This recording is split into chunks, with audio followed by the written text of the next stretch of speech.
Bonjour, cette vidéo commente la cinquième partie d'une formation à distance consacrée aux bases du traitement du signal. Je vais m'intéresser ici au filtrage des signaux. Vous avez accès à l'intégralité des documents de cours, mais aussi à tous les travaux dirigés que j'ai rédigés et aux travaux pratiques sur calculateur numérique associé sur la plateforme de formation partenaire de cet enseignement, et j'indique en commentaire les liens pour vous renseigner. Alors si on fait le point sur ce qu'on a vu au cours de cette formation à distance, dans un premier temps je me suis intéressé aux diverses classifications des signaux, puis après j'ai décrit l'analyse des signaux périodiques avec notamment les différentes décompositions en série de Fourier, puis après je me suis intéressé aux signaux non périodiques avec la présentation de la transformée de Fourier, la transformée de Fourier inverse, de la fonction d'autocorrélation, d'intercorrélation. Je me suis intéressé également à la puissance, à l'énergie de signaux. Et puis, le chapitre précédent était consacré à l'analyse des signaux aléatoires. Et aujourd'hui, eh bien, on va s'intéresser au filtrage de signaux. On va voir tout de suite l'intérêt du filtrage. Donc ce chapitre est décomposé comme suit. Dans un premier temps, je vais expliquer pourquoi il est utile de filtrer un signal. Ensuite, parce que les filtres font partie des catégories de systèmes linéaires invariants temporellement, je vais expliquer ce que sont ces systèmes. Ensuite, je vais définir comment on peut caractériser un filtre avec notamment les différents types d'études, et puis ensuite les différents types de filtres, et enfin j'aborderai comment réaliser facilement un filtre en électronique. Alors quel est l'intérêt de filtrer des signaux? Eh bien, pour simplifier, on va considérer qu'il y a deux applications du filtrage. La première application est de limiter l'importance d'un bruit. On peut imaginer par exemple qu'on a un bruit électronique qui contient énormément de fréquences et au total avec une amplitude élevée, parasite, pouvant gêner à l'interprétation des signaux, eh bien l'intérêt du filtrage va être de limiter ce bruit. La deuxième application va consister à extraire des composantes utiles qui sont contenues dans un signal. Par exemple, ici on a un signal qui est modulé en amplitude, on a une information qui est dans ce signal qu'il va falloir isoler pour pouvoir l'exploiter plus facilement derrière. Et je vais m'intéresser dans un premier temps à la première application, à savoir limiter l'importance du bruit. Alors on l'a vu au cours du chapitre précédent, un bruit électronique, qui peut être noté petit b, est caractérisé par sa densité spectrale de puissance. Et je le rappelle, la densité spectrale de puissance représente la répartition de la puissance d'un signal suivant les fréquences. On avait également vu que cette densité spectrale de puissance, on pouvait la noter Sx de f et qu'elle correspondait à la transformée de Fourier de la fonction d'autocorrélation du signal. On avait vu également que si par exemple le bruit électronique dont on définit la densité spectrale de puissance s'exprime en volts, eh bien cette densité spectrale de puissance s'exprime quant à elle en volts carrés par hertz. D'autre part, le bruit étant défini sur une bande de fréquence qu'on appelle bande de fréquence utile, qui est notée ici B0, et donc qui s'exprime en Hertz, puisque c'est une bande de fréquence, eh bien on peut caractériser le bruit à une fréquence particulière, par exemple notée ici F0, par sa densité spectrale de bruit qu'on a grand D, et qui est tout simplement la racine de la densité spectrale de puissance. Et par définition, cette densité spectrale de bruit est le rapport de la valeur efficace du bruit, que j'ai noté ici B efficace, divisé par la racine de cette bande de fréquence B0. Ainsi, si B de T, donc le bruit électronique est une tension, eh bien la densité de bruit s'exprime en volts par racine de Hertz. Alors, voici une application qui va permettre d'illustrer cette notion de filtrage du bruit et puis son intérêt. Donc je m'intéresse à un bruit électronique défini sur une bande utile de fréquence de 50 kHz. En rouge, ici, est représentée son allure temporelle, qui varie selon les fluctuations aléatoires de ce signal. Ici, en bleu, est représentée sa densité spectrale de puissance. Là encore, elle varie en fonction des variations aléatoires du signal. Elle est définie ici, je n'ai considéré ici que sa représentation entre la fréquence nulle et 10 000 Hz. Filtrer va consister à conserver des signaux de fréquence utiles, voire à amplifier ces signaux, et à supprimer d'autres signaux. Alors ici, j'ai représenté le gabarit idéal du filtre que je vais appliquer à ce bruit électronique. Et puis ici, ce filtre, puisque je m'intéresse à ne conserver qu'une bande de fréquence, avec ce curseur, je vais définir quelle est la bande de fréquence que je vais conserver. En dessous, on a ici l'allure du bruit électronique en sortie du filtre, et puis eh bien, la densité spectrale de puissance associée. Si je considère l'application d'un filtre de fréquence de coupure de l'ordre de 4000 Hz, comme je viens de le régler ici, eh bien, cela signifie que je ne vais conserver en sortie du filtre que la bande de fréquence 0,4000 Hz. Alors, ici, il s'agit d'un gabarit idéal de filtrage, je le verrai un tout petit peu plus tard. En réalité, nous, on va appliquer des filtres réels, mais en sortie, effectivement, on se rend compte qu'on ne récupère bien que les composantes fréquentielles incluses dans la bande 0,4000 Hz. Et puisque la contribution des fréquences élevées a été supprimée, eh bien, l'amplitude du signal bruit en sortie du filtre a diminué. On le voit bien ici. Et donc, l'intérêt du filtrage ici a été, au final, eh bien, en limitant la bande de fréquence du bruit électronique d'entrée, en limitant cette bande de fréquence, eh bien, on est parvenu à limiter l'amplitude du bruit en sortie de filtre. On va maintenant voir comment on peut prévoir et quantifier l'incidence d'un filtre sur un bruit électronique. Donc, je m'intéresse ici, là encore, au bruit électronique qu'on vient de voir, donc qui est un bruit uniforme de bande 50 kHz, ici représenté sa densité spectrale de puissance, et puis le filtre qu'on va appliquer est un filtre passe-bas de fréquence de coupure 5000 Hz. Alors, si je considère le bruit électronique de départ, on peut estimer ici que sa valeur crête à crête est égale à 1 volt, et puis, donc comme c'est défini et rappelé dans le document de cours, la valeur efficace de ce bruit est égale à 1/6 de cette valeur crête à crête, donc on trouve que la valeur efficace de ce bruit correspond à une valeur de 0,17 volts.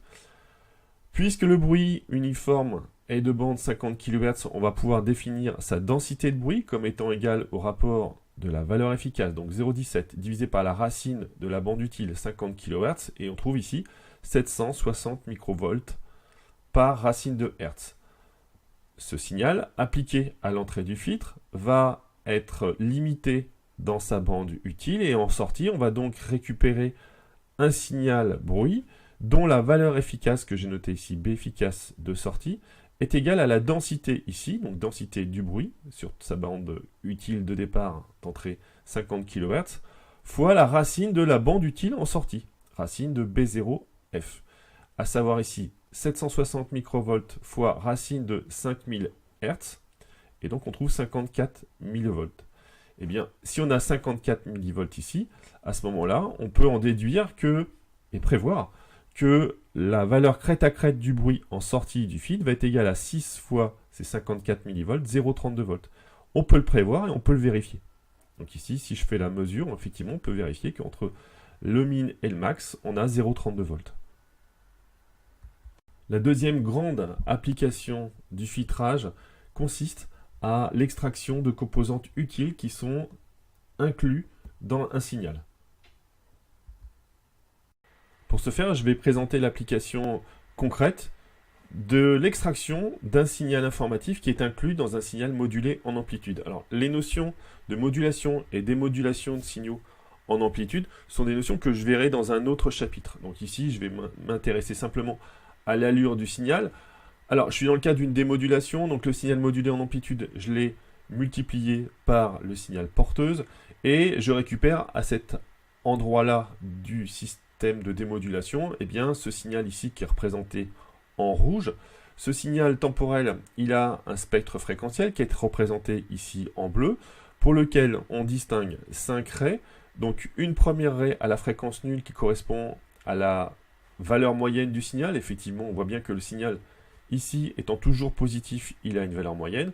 Ici, une raie qui est la raie utile, la raie correspondant à l'information qu'on va souhaiter extraire, et qui correspond au signal dont on a ici l'allure sur l'enveloppe du signal qui est décrit ici en rouge.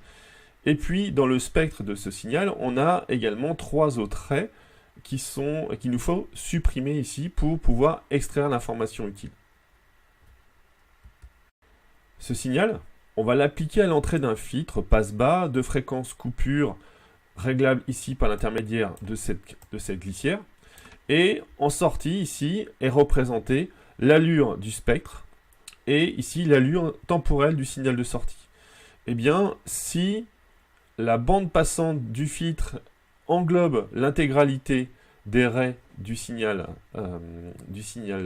ici qu'on a décrit, eh bien on va récupérer l'intégralité en sortie. Et donc on ne récupère rien, on ne parvient pas à isoler l'information qui nous intéresse. En revanche, si je décale, et je vais le faire ici, si je décale la fréquence de coupure du filtre et fais en sorte que elle va conserver les fréquences utiles et supprimer les fréquences qui ne m'intéressent pas, eh bien je vais donc récupérer effectivement les raies qui m'intéressent et donc je suis à même de pouvoir récupérer le signal informatif qui était ici sur l'enveloppe du signal. On parvient ici à démoduler le signal modulé en amplitude et donc bien à extraire l'information. Cette notion d'extraction de composantes utiles inclus dans des signaux, que ce soit ici dans le cadre de l'extraction d'une seule fréquence ou de bandes de fréquences, eh bien, cette extraction constitue une des applications majeures du filtrage qu'on retrouve dans énormément de domaines. Jusqu'à présent, j'ai fait le choix arbitraire de présenter la notion de filtrage par l'intermédiaire d'un filtrage passe-bas, mais il existe d'autres types de filtres que je vais présenter maintenant. Alors, dans un premier temps, je vais indiquer qu'un filtre est un système qui est linéaire, et je vais indiquer un petit peu plus tard ce que c'est qu'un filtre linéaire, pour lequel le signal d'entrée appliqué sera noté E de t, et pour lequel la sortie sera notée S de t. Il existe plusieurs types de filtrage, dont je vais présenter les gabarits idéaux ici. Le premier type de filtre est celui qu'on vient de voir, à savoir le filtrage passe-bas, pour lequel les signaux de fréquence inférieure à la fréquence de coupure du filtre, donc fréquence caractéristique du filtre, eh bien ces signaux-là sont amplifiés par une amplification notée à 0. En revanche, les signaux de fréquence supérieure à les fréquences de coupure seront supprimés. Un filtrage passe-haut permet l'application inverse, à savoir que les signaux de fréquence inférieure à la fréquence caractéristique du filtre, fréquence de coupure, ici notée FC, eh bien ces signaux vont être supprimés. En revanche, les signaux de fréquence supérieure à la fréquence de coupure seront conservés, voire amplifiés par une amplification notée à 0. Il existe également les filtres dits passe-bande, pour lesquels on ne conservera que les signaux de fréquence comprises entre deux fréquences caractéristiques, notées FC1 et FC2, et les signaux inclus dans cette bande, et uniquement ceux-là, seront amplifiés par une amplification à 0. En dehors de cette bande, eh bien, ils seront supprimés. Et enfin, le filtrage dit coupe-bande, qui a une application inverse du filtre passe-bande, à savoir que les signaux appliqués à l'entrée seront conservés, excepté ceux dont la fréquence est comprise entre les fréquences FC1 et FC2, définissant ici ce qu'on appelle une bande de réjection du filtre. Je viens de présenter les gabarits idéaux de filtrage, c'est ce qu'on souhaiterait obtenir, mais en réalité, ces gabarits idéaux ne sont pas réalisables. Seules des fonctions s'approchant de ces gabarits idéaux pourront être mis en œuvre. Ce sont des fonctions définies par un ordre d'autant plus élevé qu'elles tendent vers le gabarit idéal du filtre, et pour lesquelles on le voit au niveau des basses fréquences, puisque je reconsidère ici le cas d'un filtrage passe-bas. Effectivement, les filtres réels vont répondre aux souhaits du gabarit idéal, c'est également le cas pour les hautes fréquences, mais en revanche, au niveau de la fréquence caractéristique du filtre, eh bien, au lieu d'avoir une suppression nette des fréquences qui sont par exemple ici supérieures à 1000 Hz, on a en réalité une atténuation progressive des signaux en fonction de leur fréquence. Il est important de retenir, lorsqu'on aura dimensionné des filtres réels, qu'on ne peut pas réaliser les gabarits idéaux et tenir compte des défauts du filtre qu'on va mettre en œuvre, par exemple ici pour le cas d'un filtre idéal, par l'intermédiaire de la réalisation d'un filtre réel d'ordre 1. Autre défaut des filtres réels, eh bien ces filtres vont introduire un déphasage, que j'ai noté ici phi, entre la grandeur de sortie, S, et la grandeur d'entrée. Et ce déphasage va en plus dépendre de la fréquence du signal. Mais cette notion de déphasage introduit ne fait bien souvent pas partie du cahier des charges du gabarit idéal. Par exemple, pour le gabarit idéal de filtrage précédent, on n'avait pas défini qu'on souhaitait déphaser les signaux. Le souhait, c'était pas avoir de déphasage finalement entre la sortie et l'entrée. Et la réalité est que pour un filtre d'ordre 1 ici en bleu ou un filtre d'ordre 2 ici en mauve, eh bien on a des déphasages. Alors est-ce que c'est grave? Eh bien ça va dépendre en fait des filtrages. Mais par exemple pour le filtre qu'on est en train de caractériser, le filtre passe-bas, pour les basses fréquences, donc filtrage passe-bas, on souhaite conserver les signaux pour les basses fréquences. Et bien pour ces basses fréquences, on voit que le déphasage ici est nul. En revanche, pour les hautes fréquences, le déphasage ici est important. Moins 90 degrés pour un filtre d'ordre 1, moins 180 degrés pour un filtre d'ordre 2. Mais je rappelle qu'en fait, pour les hautes fréquences, ce sont les signaux qu'on a supprimés. Et au final, cette notion de déphasage introduit peut être gênante au niveau de la bande intermédiaire autour de la fréquence caractéristique de coupure du filtre. Donc retenir qu'introduire un déphasage dans le cadre de la mise en œuvre d'un filtre réel, parfois c'est gênant, parfois ça ne l'est pas, et parfois c'est ce qu'on souhaite faire. Par exemple, c'est le cas des montages déphaseurs. On vient de voir quel est l'intérêt de filtrer. Maintenant, on va s'intéresser à comment caractériser mathématiquement un filtre, et on va commencer dans un premier temps par définir les propriétés d'un filtre. Je l'ai dit en préambule, les filtres font partie des systèmes linéaires invariants temporellement. Et ici, dans un premier temps, je vais définir les propriétés d'un système dit linéaire. Alors un système linéaire peut avoir plusieurs entrées, que j'ai noté ici E1, E2, E3 pour une sortie. Et en ce qui concerne le filtrage, on va s'intéresser au cas donc, où on n'a qu'une seule entrée. On parle alors de système linéaire monovariant. Alors, qu'est-ce que c'est qu'un système linéaire? Eh bien, si à une entrée E1 est associé un signal de sortie S1, si un signal d'entrée E2 est associé à un deuxième signal de sortie S2, alors la pondération de la somme, par exemple, des entrées E1 et E2 aboutit à la pondération avec les mêmes coefficients des deux sorties associées. C'est la propriété mathématique qui caractérise les systèmes linéaires. Qu'est-ce qu'un système invariant temporellement ou court invariant dans le temps? Eh bien, un système est invariant temporellement si la fonction qu'il régit est indépendante de l'origine des temps. Donc si on considère par exemple un signal de sortie S associé à une grandeur d'entrée, c'est par exemple la grandeur d'entrée est ici un échelon, la sortie est le signal représenté en vert ici, eh bien, au signal d'entrée décalé temporellement, par exemple d'une date T0 ici, donc un décalage retard T0, correspond la même sortie décalée dans le temps du même décalage T0. Autrement dit, un décalage temporel sur l'entrée induit un même décalage temporel sur la sortie. Les systèmes linéaires invariants dans le temps sont nombreux, je vais en évoquer ici quelques-uns. Le premier est l'amplificateur, caractérisé par une amplification notée grand A, pour lequel à une entrée E de T est associée en sortie une sortie S qui vaut A fois E, avec A positif ou A négatif. Donc les filtres, c'est le sujet du chapitre vu ensemble. Les montages déphaseurs également, où on obtient en sortie une grandeur qui est le signal d'entrée déphasé, d'une valeur par exemple ici moins pi sur 2, ou encore des systèmes linéaires à plusieurs entrées, c'est le cas notamment d'un montage additionneur. Donc ici on a deux entrées, une entrée E1, une entrée E2, et on a en sortie S qui vaut la somme des deux, E1 plus E2. Lorsque l'on mettra en œuvre ces systèmes, il faudra bien avoir conscience que les fonctions seront correctement réalisées dans les limites de saturation des systèmes. Ainsi, dans le cas de montage amplificateur opérationnel, la tension de sortie a une amplitude limitée définie par les tensions d'alimentation du montage amplificateur opérationnel. Je vais expliquer maintenant comment on peut caractériser un filtre, c'est-à-dire comment on peut modéliser mathématiquement un filtre. Eh bien, il y a plusieurs caractérisations possibles. Le premier type de caractérisation est l'établissement de l'équation différentielle qui régit le filtre.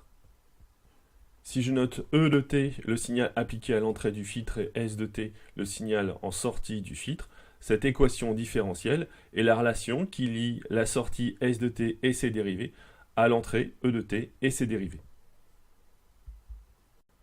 Un deuxième objet mathématique qui permet de caractériser un filtre est la fonction de transfert de la place de ce filtre. Donc cette fonction de transfert, je vais la définir un petit peu plus tard ici, dans cette vidéo, elle va être égale au rapport de la transformée de la place du signal de sortie sur la transformée de la place du signal d'entrée.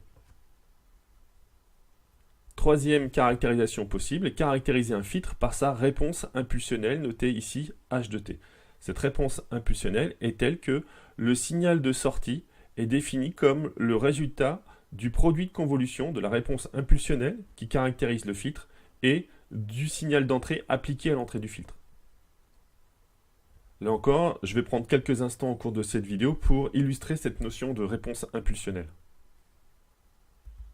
Enfin, on peut caractériser un filtre par un nombre complexe qu'on appelle la transmittance complexe, que j'ai noté ici H, qui va permettre d'établir comment réagit le filtre en fonction de la fréquence d'entrée appliquée.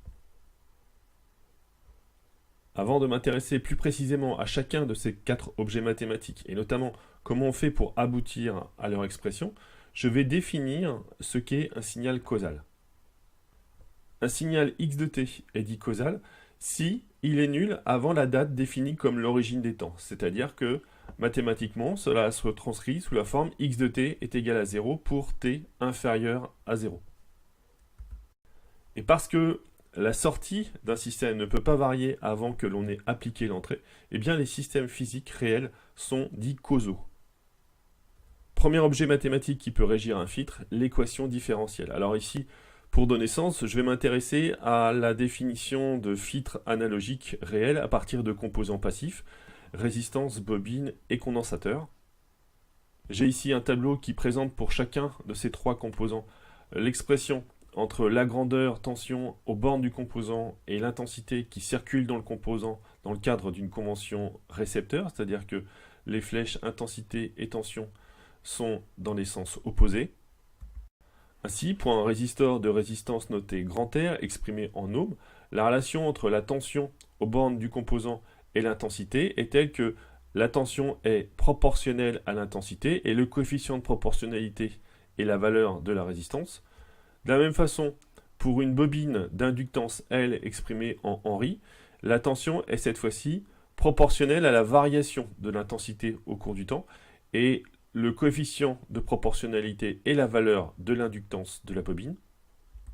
Enfin, pour un condensateur de capacité grand C exprimé en farad, constitué de 2 armatures pour lesquelles sont stockées une charge positive plus Q et de manière symétrique une charge négative moins Q, eh bien, la relation qui lie l'intensité à la tension est telle que l'intensité est proportionnelle à la variation de la tension bande du condensateur au cours du temps et le coefficient de proportionnalité est la capacité du condensateur. Cette relation est établie à partir de la charge portée par l'armature positive du condensateur. Cette charge grand Q est proportionnelle à la tension aux bornes du condensateur, donc Q est proportionnel à cette tension, et le coefficient de proportionnalité est là encore la capacité du condensateur. Ces 3 relations sont très importantes parce qu'elles vont nous permettre d'exprimer les équations différentielles des filtres incluant ces composants. Alors pour expliquer au cours de cette vidéo comment on peut caractériser un filtre et comment on peut aboutir aux objets mathématiques qui le définissent, je vais m'intéresser à un cas concret qui est celui d'une cellule RC composée de l'association série d'un résistor de résistance grand R et d'un condensateur de capacité grand C. On appelle grandeur d'entrée la tension E de T comprise entre la référence des tensions et le point ici, et la grandeur de sortie, notée S de T, la tension entre la même référence des tensions et cette borne ici. Les 2 composants sont en série s'ils sont parcourus par la même intensité notée I de T, et donc il n'y a aucun courant en sortie ici. Pour établir l'équation différentielle qui va régir cette cellule, il faut définir une relation entre la grandeur d'entrée et la grandeur de sortie. Pour cela, je vais par exemple définir quelle est l'expression de la grandeur d'entrée en la décomposant en 2 tensions, ce qu'on appelle la loi d'additivité des tensions. On peut aussi considérer la loi des mailles. Donc la tension E de T comprise entre ce point-là et ce point-là, et la tension comprise entre ce point-là et ce point-là, à laquelle on ajoute la tension comprise entre ce point-là et ce point-là. Donc on part du pied de la flèche pour arriver à la pointe de la flèche. La première tension qui est ici est égale à la tension S de T. La seconde tension est, parce qu'on a une convention récepteur R fois I de T. Or, l'intensité qui circule dans le résistor est la même que celle qui circule dans le condensateur. Aussi, elle est définie selon la relation qu'on a vue précédemment. Donc, I de T est égal à C fois la variation de la tension bande du condensateur qui est ici S de T. Donc, I est égal à C fois D de S sur dt. Et si on substitue à I de T son expression dans la première relation qu'on a vue, eh bien, on aboutit à l'expression suivante, savoir que E de T est égal à S de T, donc signal de sortie, plus R fois C fois la dérivée de S de T. Ainsi, on aboutit à ce que l'on appelle une équation différentielle du premier degré à coefficient constant.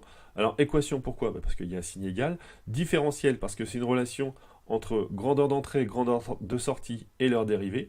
Du premier degré parce que l'ordre maximal des dérivées est la première dérivée. Et à coefficient constant parce que les coefficients autres qui interviennent sont tous constants. C'est le cas ici de la valeur de la résistance et de la valeur de la capacité du condensateur. On se rend compte ici qu'il est assez aisé d'aboutir à l'établissement de cette équation différentielle si l'on connaît les relations associées à chacun des composants, les relations qu'on a vues dans le tableau précédent. Le deuxième objet mathématique qui permet de caractériser un filtre est la réponse impulsionnelle notée H de T de ce filtre. Elle est définie telle que le signal de sortie est égal au résultat du produit de convolution de cette réponse impulsionnelle avec le signal d'entrée appliqué au filtre. La réponse impulsionnelle caractérise totalement un système linéaire invariant temporellement. Et c'est une caractérisation dans le domaine temporel. Maintenant, qu'est-ce qu'un produit de convolution?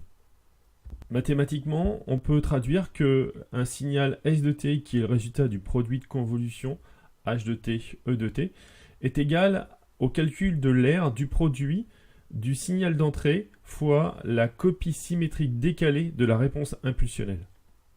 Alors je conçois que cette définition mathématique n'est pas forcément facile à appréhender, mais par l'intermédiaire d'une petite animation, je vais essayer d'illustrer et puis d'y donner sens. Cette réponse impulsionnelle est un objet mathématique, mais on retiendra qu'un système physique est réalisable si cette réponse impulsionnelle est causale, c'est-à-dire pour t inférieur à l'origine des temps, donc pour t inférieur à 0, cette réponse impulsionnelle est égale à 0. Alors essayons d'expliquer le contenu de cette définition d'un produit de convolution. Donc ici, je vais m'intéresser à l'application d'un signal d'entrée que j'ai représenté ici en bleu au cours du temps. Ce signal d'entrée correspond ici à un créneau. On l'applique à un filtre pour lequel la réponse impulsionnelle est de type exponentielle décroissante. Et je verrai un petit peu plus tard au cours de cette vidéo pourquoi je m'intéresse à ce cas particulier. Cette réponse impulsionnelle présente une propriété importante qui est la suivante. L'aire que définit son allure, c'est-à-dire cette surface, de t égale à 0 jusqu'à t infini, cette aire-là est égale à 1. Je vais maintenant expliquer comment on peut déterminer la valeur du résultat de ce produit de convolution instant après instant en reprenant la définition du produit de convolution qui est le calcul de l'aire du produit du signal d'entrée fois la copie symétrique décalée de la réponse impulsionnelle. Avec ce curseur ici, je vais pouvoir modifier la valeur de ce décalage et m'intéresser à la valeur du signal de sortie à cet instant. Si je m'intéresse par exemple à cet instant qui correspond à une date t environ égale à 10 secondes, l'aire du produit du signal d'entrée fois cette allure est ici égale à 0. Si on multiplie ce signal-là par ce signal-là, il n'y a aucune fenêtre temporelle commune, donc l'aire est égale à 0. Et maintenant, si je modifie le décalage retard ici, eh bien, je me rends compte que là encore, il n'y a pas d'aire commune entre les deux signaux. Et puis, à partir de cet instant, je vois qu'il y a effectivement une fenêtre temporelle pour laquelle il y a des valeurs non nulles de part et d'autre du signal d'entrée et de la copie décalée. Cette aire que je fais apparaître ici en rose me permet de définir que la valeur du signal de sortie résultant du produit de convolution n'est plus nulle. Si je continue de décaler, eh bien, cette aire est de plus en plus importante, donc le signal de sortie ici a une valeur de plus en plus élevée. On continue. Petit à petit, on va aboutir à une aire qui va être maximale, l'aire couverte par la réponse impulsionnelle, et par définition, je l'ai dit tout à l'heure, elle est égale à 1. Donc on voit effectivement que le résultat du produit de convolution qui est égal à cette R-ci est égal à 1. Et le reste, tant que on n'observe pas une variation ici, en sortie, des fenêtres temporelles définies par les deux signaux.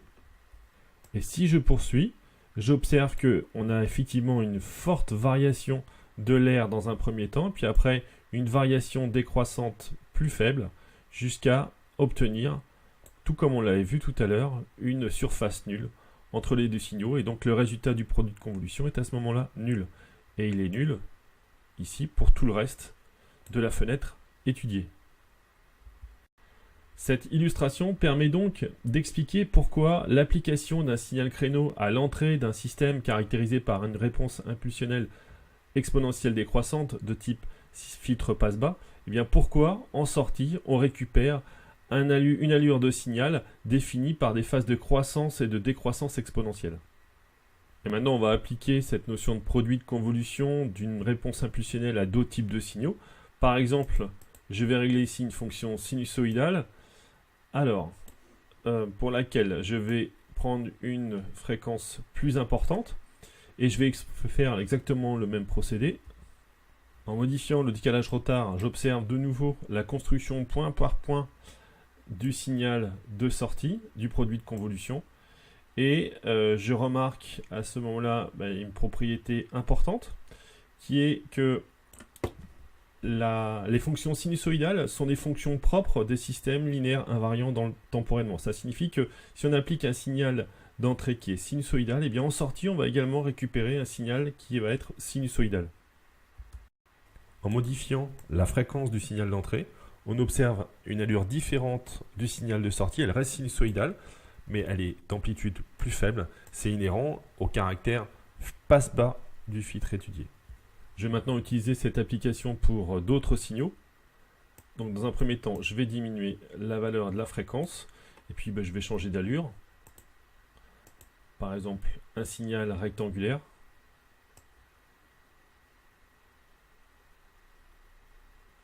On voit là encore l'évolution de l'air. Un signal triangulaire.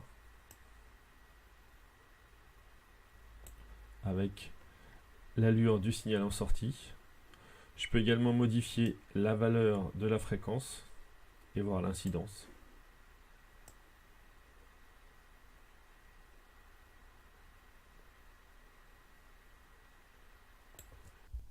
Après avoir expliqué cette notion de produit de convolution, il faut maintenant présenter la notion de réponse impulsionnelle. La réponse impulsionnelle d'un filtre, noté H de t, est égal au signal de sortie du filtre lorsqu'il est appliqué à l'entrée de ce filtre un signal de type impulsion Dirac, noté delta de t. Alors qu'est-ce qu'une impulsion Dirac? Et pourquoi est-ce ce signal qui permet de définir la caractéristique temporelle d'un filtre? L'impulsion Dirac, notée delta t, peut être considérée comme la limite d'une fonction porte infiniment étroite. La fonction porte, nous l'avons déjà vu, donc c'est un signal que j'ai décrit ici, de largeur grand T, de hauteur égale à 1 sur T. L'impulsion Dirac correspond à la limite lorsque grand T tend vers 0 de ce signal. Ainsi, c'est une fonction qui prend une valeur infinie en 0 et la valeur 0 partout ailleurs et dont l'intégrale de moins l'infini à plus l'infini est égale à 1. On a pour habitude de représenter l'impulsion Dirac par ce symbole, donc une flèche située en 0 pour une impulsion Dirac non décalée. La transformée de Fourier de l'impulsion Dirac est une fonction constante égale à 1. Ainsi, et c'est une propriété importante, l'impulsion de Dirac est l'élément neutre du produit de convolution. Dès lors, parce que l'impulsion de Dirac est l'élément neutre du produit de convolution, eh bien, le signal de sortie, résultat du produit de convolution de la grandeur h de t, grandeur temporelle qui caractérise le filtre et de l'entrée E de t, est, dans le cas où E de t est l'impulsion de Dirac, égale à h de t. H de t, donc la grandeur qui caractérise le filtre, est appelée réponse impulsionnelle du système. Pour un filtre passe-bas du premier ordre, par exemple le filtre RC étudié précédemment, eh bien la réponse impulsionnelle h de t de ce filtre a l'allure d'une fonction exponentielle décroissante. On montre que la constante de temps qui caractérise cette fonction tau est égale au produit R fois C. C'est cette allure que j'ai reprise dans l'animation précédente qui permettait d'illustrer le produit de convolution. Alors on peut montrer rapidement par une simple simulation qu'effectivement pour un filtre RC, eh bien, on a une réponse impulsionnelle de ce type. Voici par exemple une simulation d'un circuit RC à l'aide d'un logiciel open source donc qui s'appelle ici LTSpice. Donc je vais simuler ici le comportement d'une association série d'une résistance et d'un condensateur. Donc ça va être un filtre passe-bas du premier ordre. Ce système est alimenté par une source de tension définie par une impulsion de Dirac. Donc je vais afficher ici l'allure de la tension d'entrée. Donc ça va être une impulsion UE. Et en sortie, on va ici avoir la réponse en tension à cette impulsion, la tension bande du condensateur notée US. On retrouve bien l'allure de la réponse impulsionnelle évoquée pour un système passe-bas du premier ordre, à savoir une exponentielle décroissante. Autre objet mathématique pour caractériser un filtre, sa fonction de transfert de Laplace. Pour cela, il faut introduire la transformée de Laplace. Alors en mathématiques, la transformée de Laplace est une transformation intégrale. On appelle transformée de Laplace d'un signal causal noté x de t, eh bien la fonction qu'on va noter grand X de p, définie comme étant à la transformée de Laplace du signal x de t.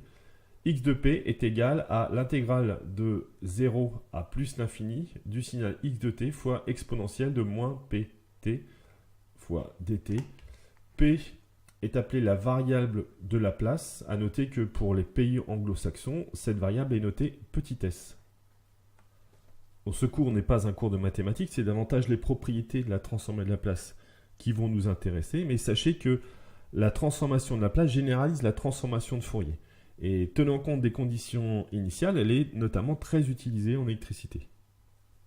À partir d'un domaine temporel, on définit par la transformée de Laplace un domaine de Laplace. Et inversement, on peut passer du domaine de Laplace au domaine temporel par la transformée de Laplace inverse. Quelles sont les propriétés intéressantes de la transformée de Laplace? Je vais lister ici les propriétés essentielles par l'intermédiaire d'un tableau. À gauche, en rose, les propriétés de l'analyse temporelle et en vert, à droite, les propriétés correspondantes dans le domaine de Laplace. Les propriétés induites par la transformée de Laplace.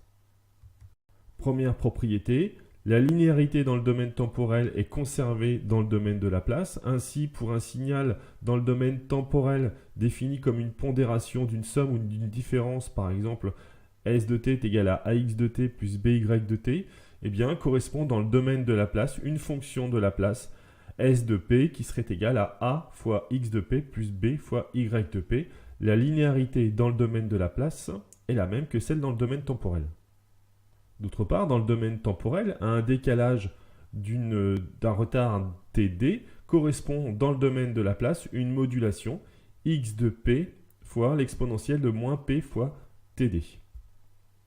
À un amortissement dans le domaine temporel correspond un décalage en P dans le domaine de Laplace. Et enfin, deux propriétés importantes. La notion de dérivation dans le domaine temporel. Donc à une dérivation dans le domaine temporel correspond une multiplication dans le domaine de Laplace, une multiplication par la variable de Laplace. Et à une intégration dans le domaine temporel correspond dans le domaine de Laplace à une division par la variable de Laplace. Ce sont ces deux propriétés importantes qui vont nous être utiles dans les calculs pour caractériser la fonction de transfert de Laplace d'un système. Outre ces propriétés, on définit pour les signaux dans le domaine temporel des transformées de Laplace. Par exemple, pour un échelon de Heaviside, compris entre 0 et 1, noté U de t, correspond la fonction de Laplace notée 1 sur P. Pour un échelon E fois plus grand, donc de 0 à E, noté dans le domaine temporel E fois cet échelon de Heaviside, correspond dans le domaine de Laplace la fonction E divisée par P. À une impulsion de Dirac, et on a vu combien elle était importante, notée delta t, correspond dans l'analyse de Laplace la constante égale à 1. Et puis, pour toutes les autres fonctions, on peut définir les fonctions de Laplace associées, ainsi par exemple pour une rampe, pour une exponentielle ou pour une sinusoïde. Enfin, deux propriétés de la transformée de Laplace, le théorème de la valeur finale et le théorème de la valeur initiale, qui vont permettre de calculer les limites dans le domaine temporel à partir de la définition d'une limite dans le domaine de Laplace. Ainsi, dans le domaine temporel, la limite lorsque t tend vers l'infini du signal x de t est égale à la limite lorsque p tend vers 0 du produit p fois x de p. Et pour le théorème de la valeur finale, la limite lorsque t tend vers 0 du signal f de t est égale à la limite lorsque p tend vers l'infini du produit p fois f de p. Je l'ai évoqué tout à l'heure, la transformée de Laplace est très utilisée en électricité. Voici par exemple une application à un système électronique. Donc jusqu'à présent, je m'intéressais à des signaux d'entrée notés E de t, un signal de sortie qui est noté S de t, mais on peut faire l'application à tous les systèmes électroniques pour des grandeurs électriques, tension notée U de t ou intensité électrique I de t. Eh bien, à chacun de ces signaux correspond par la transformée de Laplace une fonction de Laplace notée grand EP, S de P, grand UP, I de P. Et on peut retrouver les expressions des signaux U, I, E et S de T par l'intermédiaire de la transformée de Laplace inverse. Alors, en électronique, si je m'intéresse aux principaux composants, eh bien, à chaque grandeur électrique peut lui être associée donc une fonction de Laplace et donc des relations entre ces grandeurs de Laplace. Ainsi, pour un résistor de résistance grand R, il existe une relation de Laplace qui correspond à la loi d'Ohm dans le domaine temporel. Cette relation de Laplace est telle que UR de P est égal à R fois I de P. Pour une bobine d'inductance L, eh bien, la tension UL de P est égale à LP fois I de P. Et enfin, pour un condensateur de capacité C, la fonction de Laplace associée à la tension, donc UC de P, est égale à 1 sur CP fois l'intensité I de P. Chacun des termes qui lient la tension à l'intensité dans le domaine de Laplace définit ce qu'on appelle une impédance opérationnelle. Donc pour une résistance, eh bien, c'est la valeur de la résistance grand R. Pour une bobine, c'est le produit L fois la variable de Laplace P. Et pour un condensateur, c'est 1 sur CP. Alors on peut voir maintenant qu'avec ces outils, on peut également définir un objet caractérisant un filtre. Ainsi, si je reprends l'étude d'un système RC, donc on l'avait vu dans un premier temps dans le domaine temporel avec une tension E de T, une sortie S de T, une intensité commune aux deux composants R et C notés I de T. À ce schéma dans le domaine temporel, on peut lui associer dans le domaine de Laplace un schéma défini par des impédances opérationnelles pour chacun des deux composants, une fonction de Laplace notée E de P pour la tension d'entrée, une fonction de Laplace S de P pour le signal tension de sortie, une intensité I de P ici. En appliquant le pont diviseur de tension dans ce domaine de Laplace, eh bien, on montre que la fonction de Laplace S de P tension est égale au rapport de l'impédance de Laplace du condensateur sur la somme des deux impédances, donc ZCP plus ZRP, fois la tension E de P qui se divise. Et une fois qu'on a établi cette formule brute du pont diviseur de tension, si on remplace chacune des impédances par l'impédance opérationnelle associée, après simplification, eh bien on montre que S de P est égal à 1 sur 1 plus RCP fois E de P. Et on peut définir un objet mathématique dans le domaine de Laplace qui va caractériser ce filtre. Cet objet mathématique, c'est ce qu'on appelle la fonction de transfert de Laplace. Il est noté grand H de P égale au rapport de la fonction de Laplace de la grandeur de sortie sur la fonction de Laplace de la grandeur d'entrée, à savoir ici S de P sur E de P. Et on montre pour ce cas, pour le cas de ce montage RC, qui est égal à 1 sur 1 plus RCP. Vous allez voir combien il est important de savoir maîtriser ce type de démarche et combien cette fonction de transfert de Laplace est importante dans les études que nous aurons à effectuer. Enfin, dernier objet mathématique qui permet de caractériser un filtre, la transmittance complexe. Alors, je l'ai évoqué tout à l'heure, il y a des signaux singuliers fondamentaux dans l'étude des filtres. Ce sont les signaux sinusoïdaux qui sont les fonctions propres des systèmes linéaires invariants temporellement.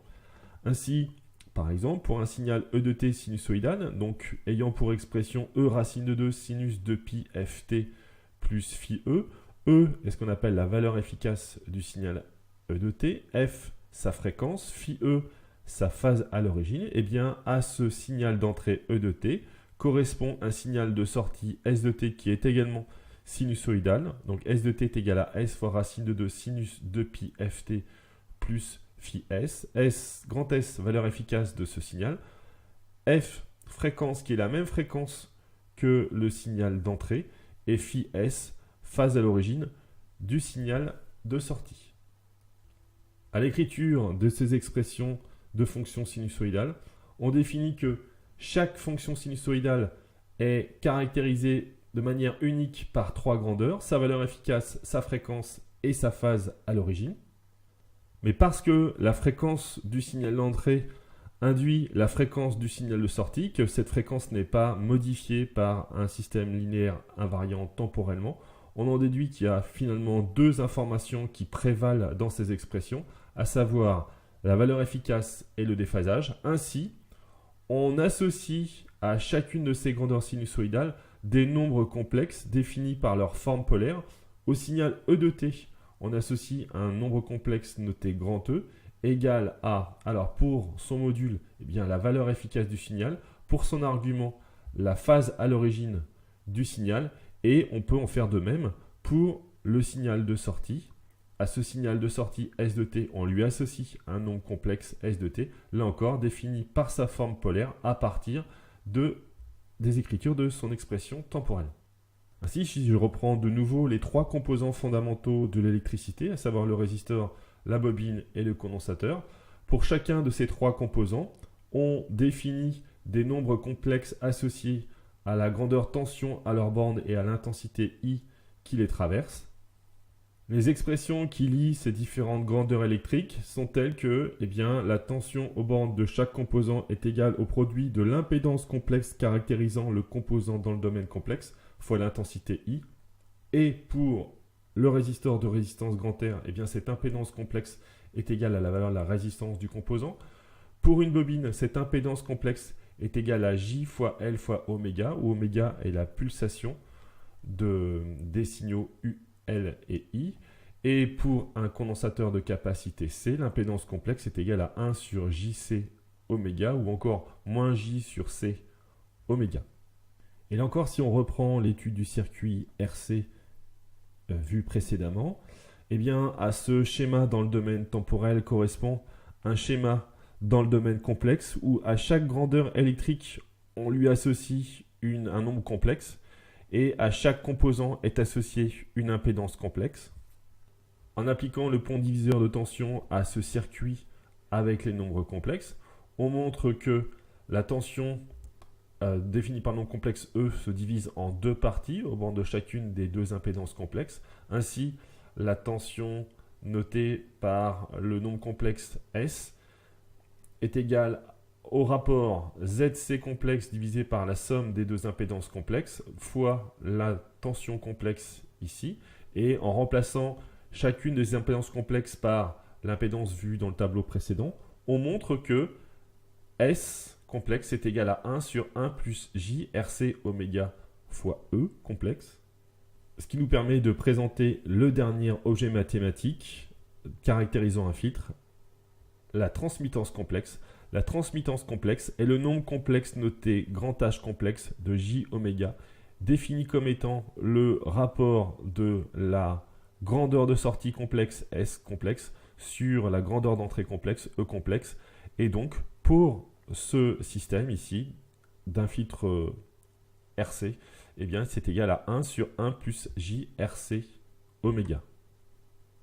L'intérêt de cet objet mathématique complexe, c'est qu'il va nous permettre de comprendre le comportement du système linéaire invariant temporellement pour chaque valeur de fréquence. Et pour cela, à partir de cet objet, et là je vous renvoie à la vidéo que j'ai faite sur les nombres complexes, à partir de cet objet complexe, on va définir son module, le module de H de J oméga qui va représenter l'amplification H de oméga de ce filtre. Et pour ce système RC qui a pour expression 1 sur 1 plus J RC oméga, eh bien on montre que le module et donc l'amplification du filtre est égal à 1 sur racine de 1 plus RC oméga au carré. Cette amplification va permettre de définir l'amplitude et donc la valeur efficace du signal de sortie S de T à partir de l'amplitude ou de la valeur efficace du signal d'entrée E de T. Et de la même façon, on va pouvoir prévoir quelle est la valeur du déphasage, donc la phase à l'origine du signal de sortie par rapport à la phase à l'origine du signal d'entrée, en définissant l'argument du nom complexe H de J oméga, qui donc va être le déphasage introduit par le filtre.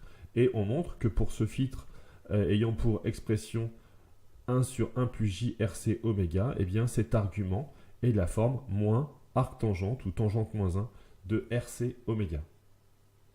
À ces deux expressions de l'amplification H de oméga du filtre et du déphasage noté phi de oméga du filtre, on introduit deux diagrammes, deux tracés de représentation qu'on appelle les diagrammes de Bode.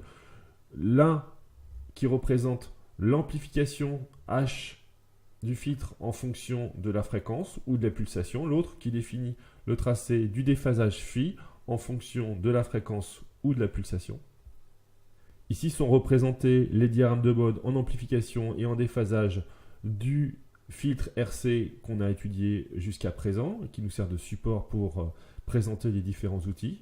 Ainsi, on voit que pour les basses fréquences, eh bien, l'amplification du système est égale à 1, c'est-à-dire que les basses fréquences passent à travers le filtre, que pour ces mêmes basses fréquences, le déphasage introduit est nul.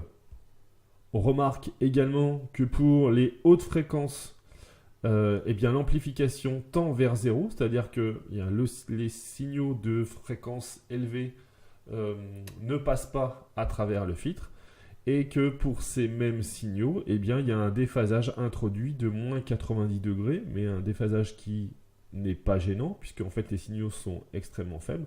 On remarquera quand même que pour ces filtres réels, il y a un déphasage qui est introduit. Donc ici, il n'a pas de conséquences, mais ça veut dire aussi qu'on va être capable, avec des associations de composants, de créer des filtres déphaseurs. Et ça peut être intéressant pour différentes applications.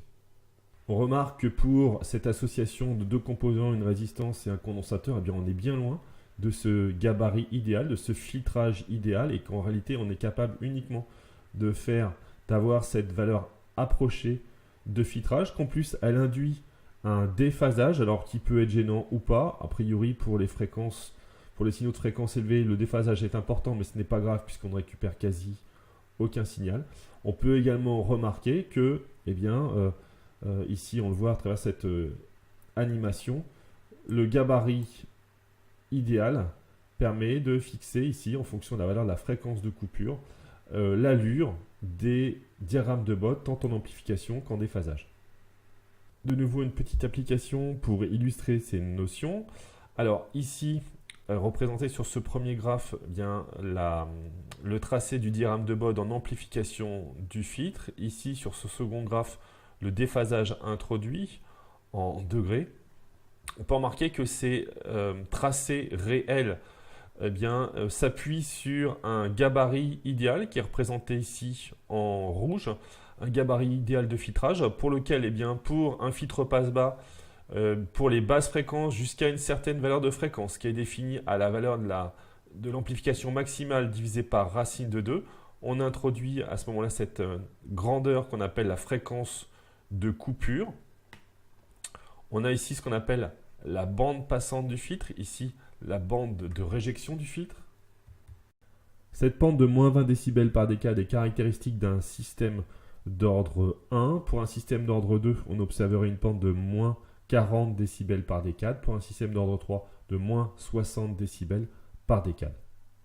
Alors si on fait le point sur tout ce qu'on vient de voir jusqu'à présent, on vient de montrer que un système linéaire invariant temporellement, et je me suis appuyé sur une cellule RC, eh bien, ce circuit peut être caractérisé par différents objets mathématiques. Le premier objet mathématique, c'est une équation différentielle. Le second, c'est une réponse impulsionnelle. Le troisième, c'est une fonction de transfert de Laplace. Le quatrième, c'est une fonction de transfert complexe. Alors maintenant, comment passer d'une étude à l'autre? Et on va s'intéresser ici, dans un premier temps, à la définition de la réponse impulsionnelle à partir de la connaissance de l'expression de la fonction de transfert de Laplace en appliquant la transformée de Laplace inverse, ou inversement, on pourrait très bien, à partir de l'expression de la réponse impulsionnelle, définir la fonction de transfert de Laplace par l'intermédiaire de la transformée de Laplace de cette réponse. Alors comment faire pour, à partir de l'expression de cette fonction de transfert, aboutir à l'expression de la réponse impulsionnelle? Donc si je reconsidère l'expression de la fonction de transfert du circuit RC, on a vu qu'il était égal à 1 sur 1 plus RCP. On sait, et on l'a vu tout à l'heure dans les propriétés de la transformée de Laplace, qu'une exponentielle dans le domaine temporel correspond à une expression sous la forme 1 sur P plus A dans le domaine de Laplace. Et bien c'est ce qui va nous intéresser ici. Ça va être la transformée de Laplace inverse de cette expression-là pour aboutir à l'expression dans le domaine temporel. Ainsi, alors il faut écrire sous une forme normalisée l'expression de la fonction de transfert de Laplace sous la forme 1 sur P plus un coefficient. Donc il faut transformer dans un premier temps l'expression de h de P et faire apparaître ici une expression où seul P intervient. On observe alors à ce moment-là l'apparition de 2 fois le même coefficient et qui, par transformée de Laplace inverse, en considérant cette propriété, permet d'aboutir à l'expression de la réponse impulsionnelle du système h de t est égal à 1 sur RC fois exponentielle de moins 1 sur RC fois t, où 1 sur RC ici correspond au rôle joué par le A défini par cette propriété. Et si on trace à l'aide d'un tableur ou d'une calculatrice l'allure de cette expression de réponse impulsionnelle, et bien on retrouvera l'allure qu'on avait vue tout à l'heure par l'intermédiaire de la simulation, à savoir une exponentielle décroissante caractérisée par une constante de temps, tau, qui vaut le produit R fois C. Alors maintenant, comment passer de l'expression de l'équation différentielle à cette fonction de transfert de Laplace? Ou inversement, comment à partir de cette fonction de transfert de Laplace retrouver l'équation différentielle? Bien là encore, en utilisant la transformée de Laplace et sa transformée inverse. Par exemple, pour déterminer à partir de cette équation différentielle la fonction de transfert de Laplace, si je considère la propriété que nous avions vue ensemble, à savoir qu'une dérivation dans le domaine temporel correspond à une multiplication dans le domaine de Laplace, et bien si on effectue la transformée de Laplace de cette expression d'équation différentielle, au signal d'entrée E de t correspond une fonction de Laplace E de p, au signal de sortie S de t correspond la fonction de Laplace S de p, et au produit RC fois la dérivée du signal de sortie correspond la fonction de Laplace RC fois P fois S de P. Et maintenant, imaginons que l'on souhaite faire la démarche inverse. À partir de la connaissance de h de P, retrouver l'équation différentielle. Eh bien, il faudrait simplement effectuer le produit en croix de cette expression, aboutir à une expression qui serait alors celle-ci, et par transformée de Laplace inverse, on retrouverait l'expression de l'équation différentielle attendue. Enfin, dernier cas d'équivalence d'étude, comment déterminer la fonction de transfert de Laplace à partir de l'expression de la fonction de transfert complexe, ou inversement, l'expression de la fonction de transfert complexe h de j oméga à partir de l'expression de la fonction de transfert de Laplace? Eh bien, en utilisant une loi de transformation définie par P est égal à j fois oméga. Voici comment on peut déterminer la fonction de transfert complexe à partir de la fonction de transfert de Laplace. Donc si je reprends l'expression qu'on a déjà vue ensemble, on va poser P est égal à j fois oméga et substituer P par son expression dans l'expression de la fonction de transfert de Laplace. Dès lors, à l'expression de la fonction de transfert de Laplace correspond une expression complexe h de j de oméga qui est égale à 1 sur 1 plus rc fois j de oméga, ou encore h est égal à 1 sur 1 plus j rc oméga, une expression qu'on avait déterminée préalablement à partir de l'étude du circuit sous sa forme complexe et à partir des expressions des impédances complexes. Et si on avait souhaité déterminer h de p à partir de l'expression de h de j oméga, il aurait fallu poser J de oméga est égal à AP, et par un raisonnement similaire, on aboutirait à l'expression attendue. Alors si on fait le point sur tout ce qu'on vient de voir jusqu'à présent, on a vu comment on pouvait caractériser un filtre par l'intermédiaire de 4 objets mathématiques, et on vient de voir comment on pouvait passer d'une forme à l'autre par des transformés de Laplace inverse, mais également par des lois de transformation. Et on se rend compte également de l'importance de l'expression de la fonction de transfert de Laplace dans les passages d'une expression à une autre. Ainsi, pour déterminer par exemple l'expression de la fonction complexe caractérisant un filtre, eh bien, si on a l'équation différentielle au départ, on effectue la transformée de Laplace de cette équation différentielle, puis après, on substitue P par J oméga. Au cours de toutes nos études, on a notamment vu qu'on pouvait tracer les diagrammes de Bode d'un filtre, donc qui correspondait au diagramme de Bode en amplification, en gain et en déphasage, que chacun de ces tracés s'appuyait sur un gabarit idéal, que ce gabarit idéal délimitait deux bandes, une bande passante et une bande de réjection, que le passage d'une bande à l'autre était défini par une fréquence qu'on appelle fréquence de coupure, qu'on note F indice C. Cette fréquence de coupure peut être définie à partir de l'amplification comme étant égale à la fréquence pour laquelle l'amplification est égale à la valeur de l'amplification maximale divisée par racine de 2. Donc ici, pour ce cas, l'amplification maximale vaut 1. 1 divisé par racine de 2, ça fait 0,707. Et on a donc ici la valeur de la fréquence de coupure. Mais on peut également définir la valeur de la fréquence de coupure à partir de la définition du gain. Elle est telle que le gain à la fréquence de coupure est égal au gain maximal moins 3 dB. Moins 3 dB étant égal à 20 log de 1 sur racine de 2. Alors une fois qu'on a défini tous ces objets mathématiques, défini toutes ces notions, eh bien on peut définir l'ensemble des familles de filtres. Alors ici, j'ai représenté dans un tableau pour différentes familles de filtres, eh bien à la fois le gabarit idéal, donc ici un passe-bas, donc caractérisé par une bande passante, une amplification dans la bande passante égale à A0, une fréquence de coupure FC. Pour un passe haut, eh bien on a une représentation inverse. Pour un passe-bande, on a une bande passante comprise entre deux fréquences de coupure, notées FC1 et FC2. Et enfin, pour un coupe-bande, on a une bande de réjection comprise entre deux fréquences de coupure, FC1 et FC2. Sont représentés ici les gabarits idéaux des filtres, mais on a vu qu'on ne pouvait aboutir qu'à des allures approchées de ces gabarits idéaux par l'intermédiaire de filtres réels. Ces filtres réels sont définis par des ordres, donc des filtres du premier ordre pour un passe bas ou pour un passe haut, des filtres du deuxième ordre pour passe bas, passe haut, passe bande, coupe bande. Je me suis ici arrêté à des filtres d'ordre 1 et 2, mais on pourrait également définir des filtres d'ordre supérieur. Alors comment faire pour aboutir à des filtres d'ordre supérieur? Eh bien une des solutions consiste à mettre en cascade des filtres, et je considère par exemple ici le cas de la mise en cascade de deux filtres passe-bas d'ordre 1, le premier étant caractérisé par une fonction de transfert H1 complexe, le second par une fonction de transfert H2 complexe. Cette mise en cascade de ces deux filtres est équivalente à un filtre passe-bas d'ordre 2 caractérisé par une fonction de transfert complexe égale au produit des deux fonctions de transfert H1 et H2. Dernier point, comment réaliser des filtrages?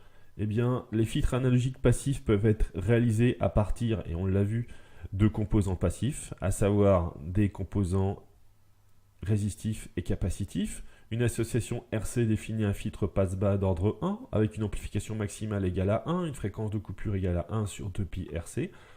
Une association de type CR définit un filtrage passe-haut avec une amplification maximale égale à 1 et une fréquence de coupure là encore égale à 1 sur 2pi RC. Avec des composants passifs, on peut également aboutir à des filtrages d'ordre supérieur à 1, par exemple des filtres d'ordre 2. Donc ici le cas d'un filtre passe-bas d'ordre 2, un filtre passe-haut d'ordre 2. Chacun de ces deux filtres est caractérisé par une amplification maximale, une fréquence de coupure, mais également ici un facteur d'amortissement qui est une grandeur caractéristique des filtres d'ordre supérieur à 1. On peut également concevoir des filtres passe-bande avec une cellule RLC ou encore avec deux condensateurs et deux résistances, ce qu'on appelle un filtre à pont de Wien. Enfin, on peut créer des filtres analogiques dits actifs par l'intermédiaire de montage par exemple à amplificateur opérationnel selon des structures qui sont connues. Donc ici, par exemple, Salenki, Rock, structure dite à quadripôle, ou encore avec des composants qui sont dédiés. Et là, je considère le cas, par exemple, d'un filtre à capacité commutée, un MF10, un composant pour lequel le gabarit peut être translaté en fréquence selon une commande extérieure qui correspond à une fréquence d'horloge. Voilà pour cette vidéo où on a vu beaucoup de choses, notamment comment on pouvait caractériser un filtre par différents types d'objets mathématiques et passer d'une forme d'étude à l'autre. En complément à ce document, vous trouverez des travaux dirigés sur la plateforme de formation associée à cette formation à distance. Dans ce document de travaux dirigés, vous trouverez notamment des exercices élémentaires qu'il faut absolument savoir maîtriser dans le cadre de ce module de base de traitement du signal.